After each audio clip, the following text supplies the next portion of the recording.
सुनने वाले नाज़रीन को अस्सलाम वालेकुम। मैं हूं हसनैन तारिक।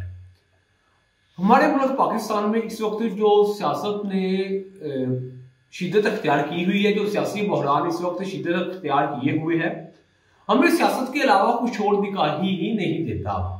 सिर्फ सियासत, और इसके अलावा उसके आगे और ना उसके पीछे हमें कोई भी और इशू दिखाई नहीं देता। कोई भी और जो ऐसा संगीन इशूज है, जो असरात हैं जिसकी वजह से हमारे मुल्क को नुकसान हो रहा है, वो दिखाई ही नहीं देते। दरअसल क्योंकि हम सियासत के अलावा कुछ और देखना चाहते ही नहीं हैं। अगर सियासत के अलावा देखा जाए तो और भी बहुत से ऐसे इश्यूज हैं जिनका हमारे मुल्क को सामना है, और भी बहुत से बहरान है जिनका हमारे मुल्क को सामना है। सियासी बहरान ने जो शिद्दत इख्तियार किए हुए हैं, वो सियासत एक इस वक्त जो मौजूदा सूरत हाल के मुताबिक सियासत एक गेम बन चुका है कि कौन जीतेगा पाकिस्तान, कि पाकिस्तान को जीतने के हवाले से सियासत एक गेम बन चुका है। और तमाम जो पार्टियां हैं वो अपनी जद्दोजहद में लगी हुई हैं, अपनी कोशिशें कर रही हैं पाकिस्तान को जीतने के हवाले से। लेकिन सियासत के अलावा भी बहुत से इशूज हैं।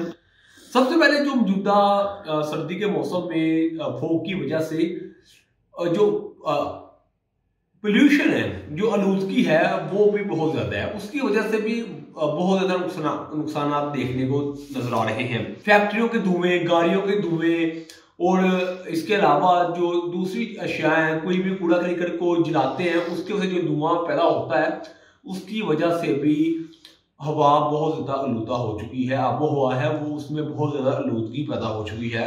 उस आलूदगी के बहुत ज्यादा नुकसान आता है, लेकिन सबसे ज्यादा नुकसान उनका छोटे बच्चों को, कम उम्र बच्चों को नुकसान भुगतना पड़ता है। वो नुकसान किस तरह भुगतना पड़ता है?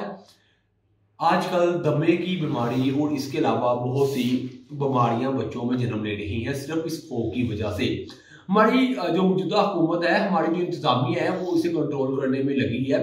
लेकिन इसके बावजूद भी जो मौजूदा जो फोग की सिचुएशन है, मौजूदा वक्त में भी फोग की सिचुएशन 223 रिकॉर्ड किया गया। फोग का जो इंडेक्स है वो 223 लाहौर का रिकॉर्ड किया गया है, जो सेहत के लिए खतरनाक है। इनके 223 पहले से बहुत कम है, लेकिन वो भी सेहत के लिए बहुत ज्यादा खतरनाक है। इस फोग से बचने के लिए स्कूलों की छुट्टियां भी और बढ़ा दी गई हैं, लेकिन इस पर अभी भी हमारी जो इंतजामिया है वो कंट्रोल करने में नाकाम नजर आ रही है। दरअसल चाहिए तो इस तरह के जो ट्रांसपोर्ट है, जो हवा को आलूदा करने वाली जो अनासर है, उनके खिलाफ कार्रवाइयां की जाए। लेकिन जो बच्चों के तालीम के हवाले से कार्रवाई की जा रही है, बच्चों की जो छुट्टियां हैं उनको बढ़ाया जा रहा है, लेकिन जो ट्रांसपोर्ट के हवाले से जो बाकी मामला है उन पर कोई खासा कंट्रोल नजर नहीं आ रहा इस वक्त भी इंतजामिया का।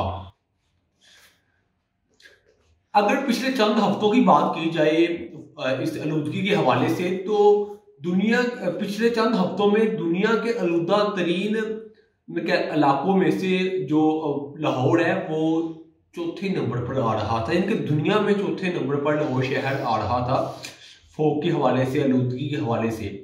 और इस पर कंट्रोल करना, इस पर तो वैसे कंट्रोल बहुत देर पहले ही कर लेना चाहिए था, लेकिन हुकूमत और इंतजामिया की मुसलसल नाकस कारकर्दगी है जिसकी वजह से कंट्रोल नहीं कर पाई। लेकिन अब भी हमारी हुकूमत को चाहिए कि इस पर कंट्रोल कर लिया जाए, ताकि जो और मजीद नुकसान का सामना ना करना पड़े। इसके अलावा जो कुछ माह कबल हमारे मुल्क में सैलाब आया, जिस सैलाब की वजह से जो भी सैलाब की जद में आया वो मिलिया मेड होता गया।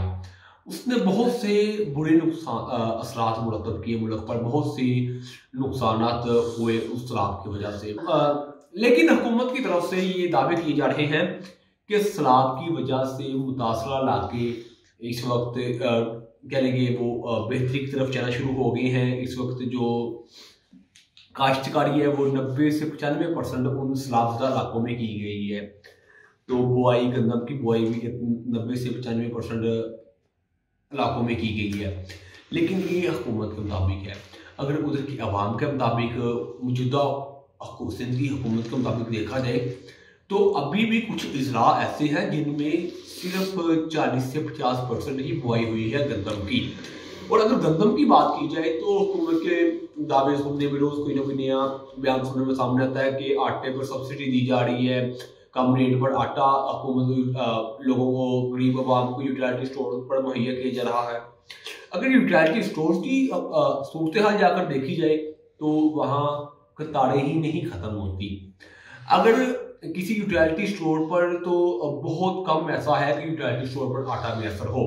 वैसे गंदम का अगर रेट देखा जाए तो इस वक्त जो गंदम का रेट है वो 4500 तक जा पहुंचा है, लेकिन 4500 तक गंदम का रेट पहुंचने के बावजूद भी वो मैसर नहीं, उसकी जो अदम दस्तयाबी है वो मैसर नहीं।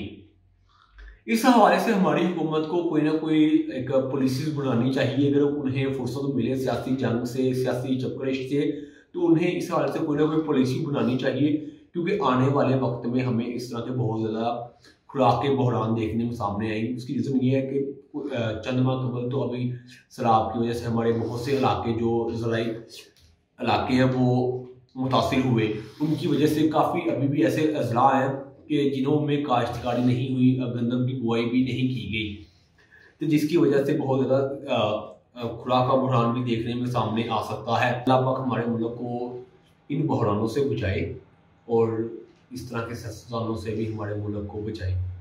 अब तक के लिए अपने मेज़बान हसनैन तारी को इजाज़त दें। अल्लाह ने निगहबान।